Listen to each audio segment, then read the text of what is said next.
Hello everyone, you are watching Master TV. I am your host Ayaz Morris, and I am very much honored today. I have very special guest for you, and the person who has done something amazing, and he's a legendary priest who has done great work for Pakistan in the field of interfaith dialogue.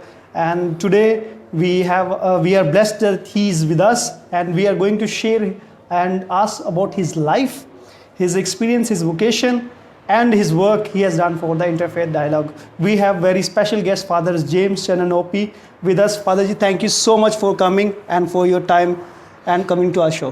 Thank you very much, Ayaz Morris, for coming here to take my interview. I feel very pleased that you have come here. Thank you. Father, I would like to know about, for my viewers as well, that about your life story, that how you began your story, where did you get the education, and what was the reason, what was the inspiration for you to become a priest, and then you choose very, very unique field, especially in the context of Pakistan, interfaith dialogue. So how your story begins? I was born in a village near Okada from Channan, and my father was working in military dairy farm Salerno. And after my birth, like 3 years after that, we moved to dairy farm Salerno, and I got my primary education from there. And then middle school I did from government high school headquarter Okada, and in the 8th class I joined the hostel in Chak 133 near Miachanu, and did my matriculation from there. And that was the time that I realized my vocation, that I should become a priest. And I realized my vocation from my parents. My mother and my father, both of them were very religious minded. My father came from Pushpur, my mother came from Chak 125 near Miachanu, but they were very firm in their faith, very sound in their faith, and prayers were very much part of our family. My father used to sing hymns of Mother Mary and singing psalms, and at times he was also organizing Bible service for the Christian who were living in that Christians farm. who were living in that dairy farm. So Yes. when I passed my high school, I had to make up my mind, what should I do? Over there, my parents were very helpful to me, and through my parents I realized that God wants me to become a priest. And it was providential that in Chak 133 there were Dominican priests. Priest, yes. And particularly Father Paul Adam Chuck, an American Dominican. He was in charge of the village where my grandparents were living from my mother's side. So my mother went there, and the father said, my mother expressed that my son, I would like my son to become a priest. Priest. And then Father Paul Adam Chuck said, yes, I'll be very happy if he could join the Dominican order. So that was the beginning and of realizing my vocation. And I went to Multan.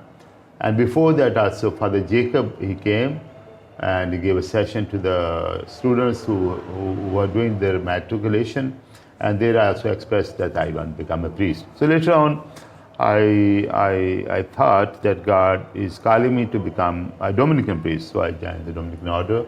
I was in Multan for 4 years, did my graduation there, 1 year in Bahawalpur, did my novitiate, and then for 6 years I stayed here, where we are now in the Dominican house in Karachi, and studied at Christ the King Seminary. So this is how I completed my studies, and I was ordained priest in 1980. That is 40 years ago, and this year is also my Jubilee year.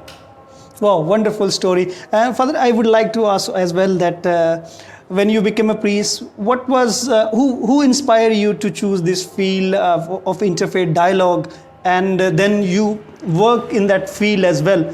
So what was your motivation and who inspired you to work for Interfaith Dialogue in Pakistan? Because at that moment, at that time, it was very unique concept, and especially in context of Pakistan, it was also very difficult as well. Yeah, you're absolutely right.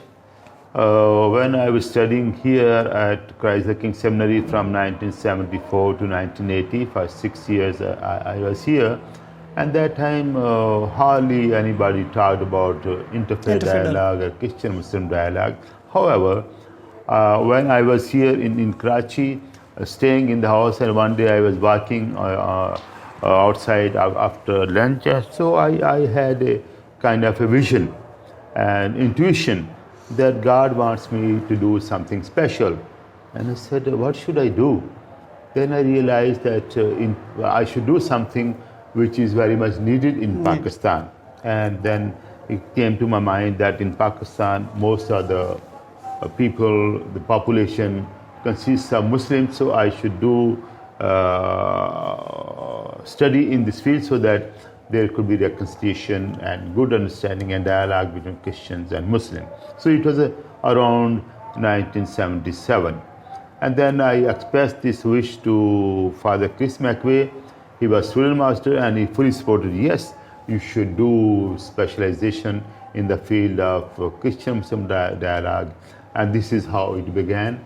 And after my ordination, I was appointed in Sahiwal, and after 2 years, Father Chris McVeigh, he was superior of the Dominicans in Pakistan. He asked me and told me that I would like you, Father James, that you go for higher studies. And I said, okay. So I went to Rome and studied there for 3 years, got my licentiate degree. Wow. And after my arrival in Pakistan, 1985, I was appointed as Executive Secretary of the National Commission for Christian-Muslim Relations. Bishop John Joseph was the president, and I was appointed as secretary by the Catholic Bishops' Conference of Pakistan.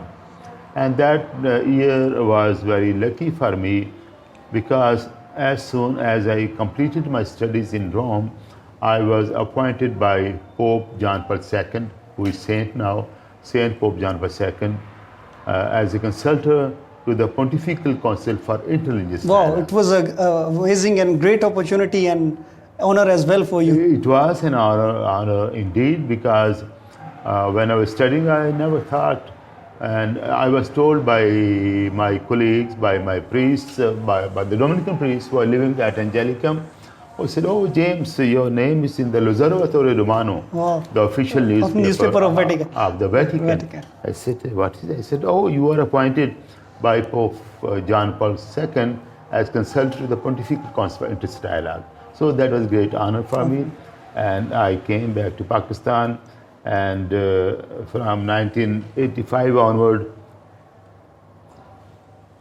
I was almost going every year to the Vatican, and I had a couple of meetings with the Pope as well, as he was present in the conferences and the programs which we had. So it was a very, very lucky, I would say, very great honor for me that Pope John Paul II had appointed me from Pakistan. So first appointment was from 1985 to 90, and second time also I was appointed by Pope John Paul II for another 5 years. So 10 years I served as consultant to the Pontifical Council for Interreligious Dialogue. Then again, third time he appointed me in the year 1999, consultant to the Vatican Commission for Religious Relations with the Muslims. So another 5 years. So it is again, it's an amazing story that you started from a very small village and you went through almost all over the world. And please tell us that how many countries you have represent and visited for Interfaith Dialogue, and the different forum you have represent Pakistan, and especially the Catholic Church and His Holiness, as you told that you were appointed by. So how many countries you have visited, or you have delivered the lectures or sessions, and how many awards? I think you must have many awards in your life as well. Yes, Ayaz, you have asked me several questions, and each question I can give you information for about half an hour. However, Yes. I would like to be very brief that when I came back to Pakistan in 1985, and I was appointed by the Catholic Bishops' Conference of Pakistan, then also by the Dominicans, I was made in charge of the Interfaith Dialogue, and also His Holiness Pope John Paul II, he had appointed me as consultor to the Pontifical Council for Interfaith Dialogue. So after my coming back to Pakistan, many international conferences, I was honored to participate in several international conferences, either as a representative of the National Commission for Christian Dialogue or as consultant to the Vatican Commission for Religious Relations, for Pontifical Council for Interfaith Dialogue, or for the Dominicans international conferences. I have been to many countries, and all of these countries I visited were mainly to participate in the international conferences or colloquiums or seminars or interfaith dialogue, and what is the role of the church and how church has taken it very seriously to open the doors and windows of the church so that fresh air may come. So that means that we should also welcome people of other religions and promote dialogue and harmony and become bridge builders. Bridge builders of love and acceptance and tolerance, and break the walls of hatred and violence and divisions. So these were the also minds of the popes and the Vatican Council too, and Pope Francis has also put it very strongly that we should break the walls of hatred and discrimination and build the walls of peace and love.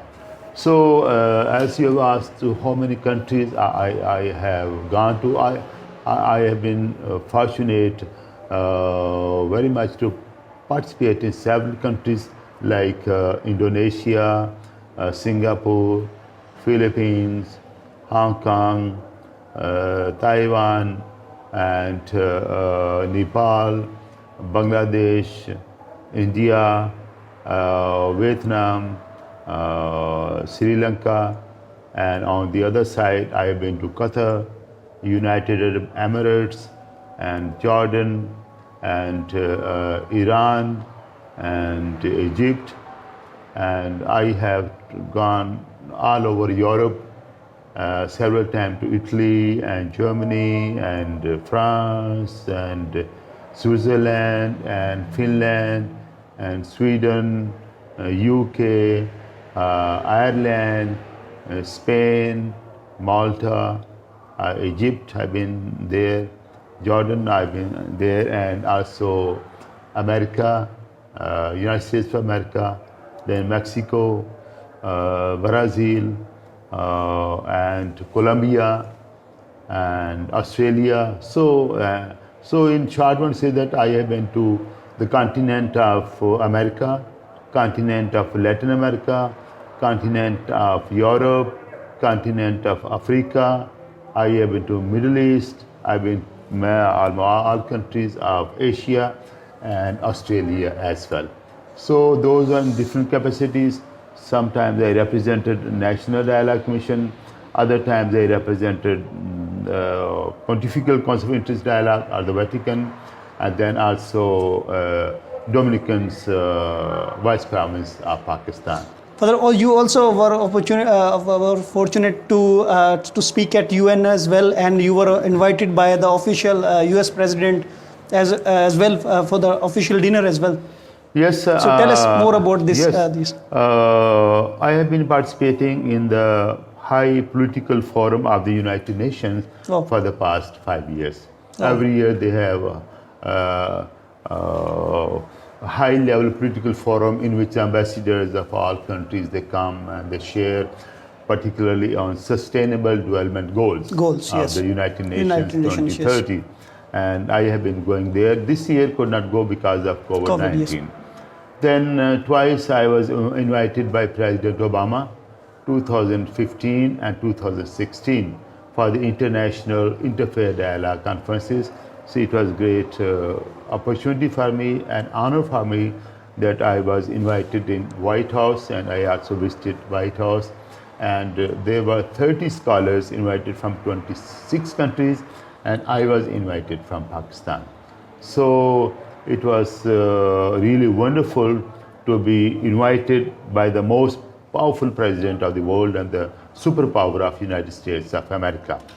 So twice I went there, and I also visited White House and saw different rooms, Oval Office and Red Room and Green Room and Blue Room, and this is called Red Room because everything is red there. Red carpet is there, red curtains are there, maybe cushions are also red, and then the Blue Room, carpet is blue and the sofa is blue and so on. But it was such an honor that I visited White House, and in the beginning when we entered, there was a message from Michelle Obama, and President Obama recorded a message. Then also I have been to many universities, and I have given lectures on interfaith harmony and peace, and also how interfaith dialogue is being practiced in Pakistan. What are the challenges? What are the achievements? What are the plans for future? So I went to Yale University for 10 days. Oh, great. As you know, the Yale University is one of the best universities in the world. In the world. And there were 30 scholars, 10 Muslim, 10 Christians, and 10 Jews. So I was among the Christian scholars from Pakistan. We had a great experience of living in Yale University for 10 days and sharing our experiences, also visiting places of worship, going to the Buddhist, Jewish synagogue, then mosque and churches. Then I was invited to give give a lecture at Notre Dame University. Notre Dame University is probably the largest Catholic university in the world. Yeah. And it enjoys very, very high standard in the world. So Notre Dame University is in South Bend, and I was invited there. Then I also gave lecture at San Francisco University in San Francisco. Then I also would like to mention that I studied at Harvard University. Oh, great. I was at Harvard University for 1 year, and I studied world religions. So that really opened my mind and my understanding of reaching out to the people of all religions, because all are made by God, and all religions, they teach peace, and we should break the walls. Kind of religious discrimination, it should not be there. So that was really great opening for me. Then while in Boston, I also did my master's at Emmanuel College from Boston. So in America, I have been to these universities, and also I was at American University, and I did a course on interfaith harmony and peace.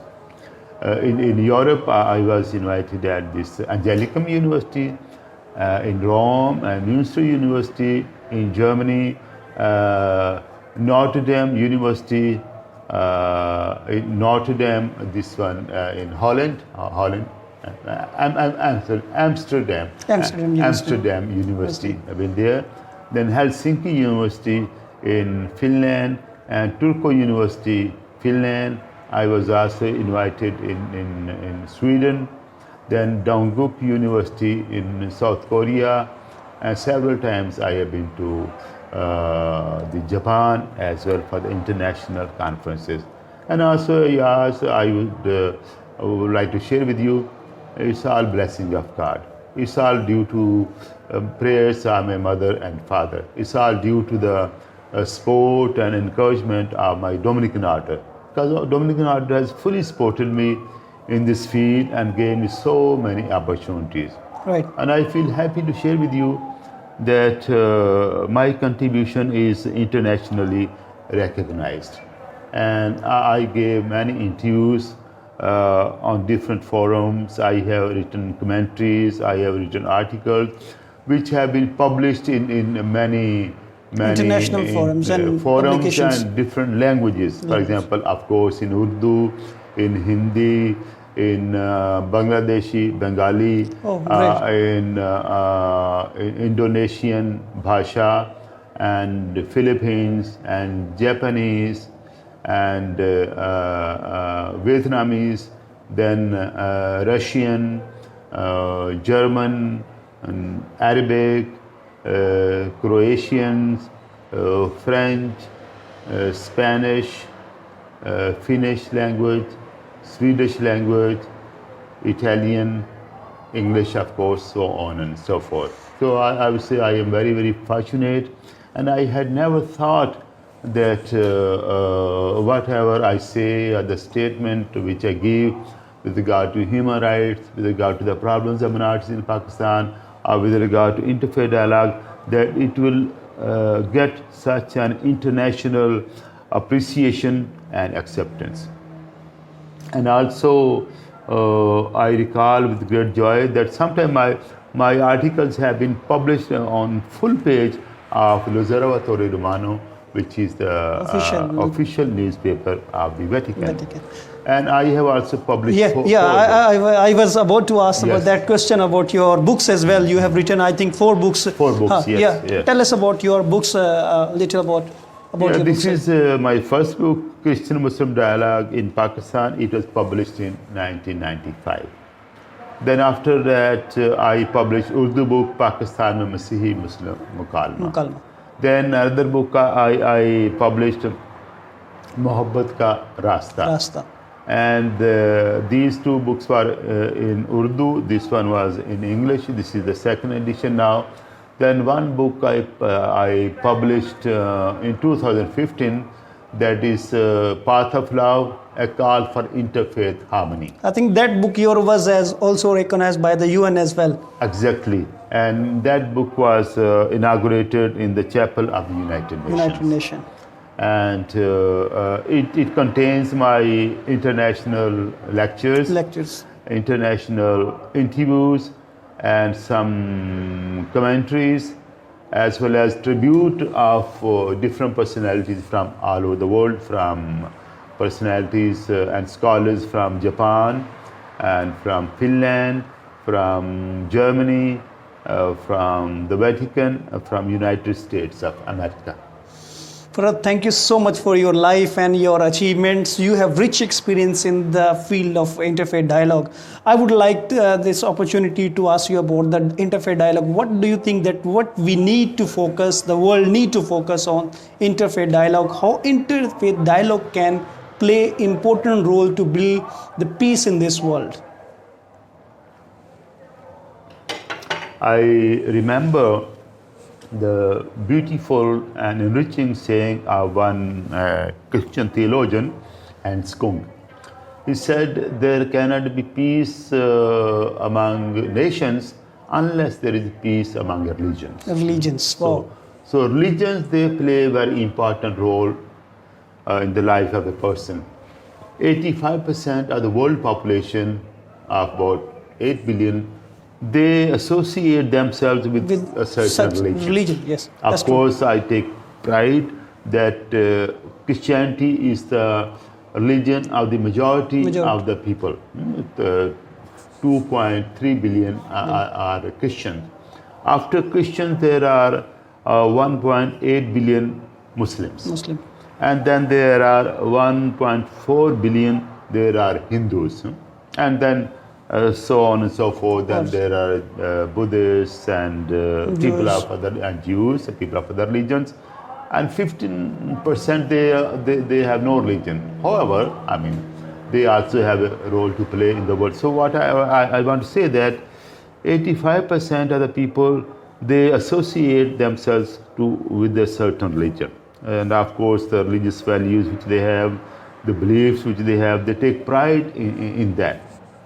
So it's of prime importance that people of different religions, they collaborate with one another, they appreciate one another, and they fight the crisis or the challenges which we are faced in the world. Crisis like this violence and discrimination against women, and child labor, and environment, and violence, and wars in the name of religion. So it is good to see that almost all the religions, they have taken positive steps towards this, and they have established commissions.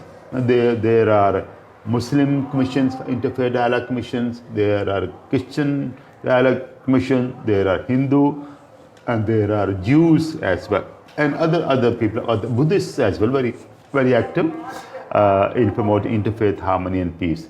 You know, Ayaz, there is one principle, one rule which is called golden rule. Golden rule. The golden rule is this, as Jesus Christ said, do unto others what you want them to do unto you. So it's in the Gospel of St. Matthew chapter 7 verse 12. So this golden rule is found in all religions. It's in Islam, it's in Hinduism, it's in Judaism, it's in Jainism, it's in Shintoism, it's in Taoism. So this principle, this rule is a very good guiding rule for us. Whatever you want people should do to you, you should do to them. Do unto other what you would like them to do unto you. So there are many things which are common in different religions. Basically, all religions, they give the teaching of peace. All religions, they prohibit murder, no murder, and all religions, they say respect for life, even for the unborn lives as well, and do not steal, and pray, and give alms, and do good. So this is, although interfaith dialogue is a challenge as well, because some people, they don't want to have dialogue. They are totally against this dialogue, but I would say they should change their mind, because the future of the world lies in dialogue, and peace in the world depends on dialogue. So I want to add that I would like to say here that Pakistani government has this policy of interfaith harmony, which is very much appreciated, and there is a need to do much more work in this field. Our Prime Minister Imran Khan is very open towards interfaith dialogue, and President of Pakistan, Arif Alvi, is a great promoter of interfaith dialogue. He has written articles also, and he participates in several interfaith conferences. Like on the 16th of November, there was a big interfaith conference in Lahore. I was also invited, but I was not able to go because I was out of Lahore. Last year also, there was a conference of about 500 people in Islamabad, and President Arif Alvi, he was the chief guest, and he gave me award, also National Peace Award, and Federal Minister for Religious Affairs and Interfaith Harmony, Nurullah Qadri, is a great promoter of interfaith dialogue. And also want to add that Ayaz Alam, he is also appointed to promote interfaith harmony and peace. As I said, that there are so many information, a lot of time is needed, but very briefly, I want to say that our government is on the path of interfaith dialogue, and it needs to also address the issues which are faced by Christians and Hindu minorities in Pakistan, so that we can give we can have peaceful coexistence of all citizens of Pakistan.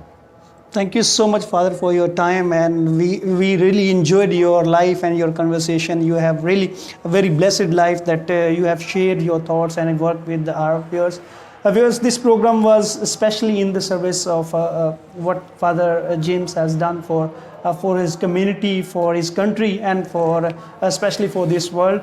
And I would like to end this program on the note that we need to respect and we need to accept everyone, that we are we need that at the moment, that when the world is full of hate, full of the discrimination, we people who believe in God, we need to come up and we need to come forward and we need to take that challenge. We are peace builder. We need to fill that gap with love, respect, and mutual understanding. So thank you, Father, once again so much. And with this, we would like to take this opportunity to thank you as well for watching our show, and for we would like to have your feedback. Until then, take care. Thank you so much.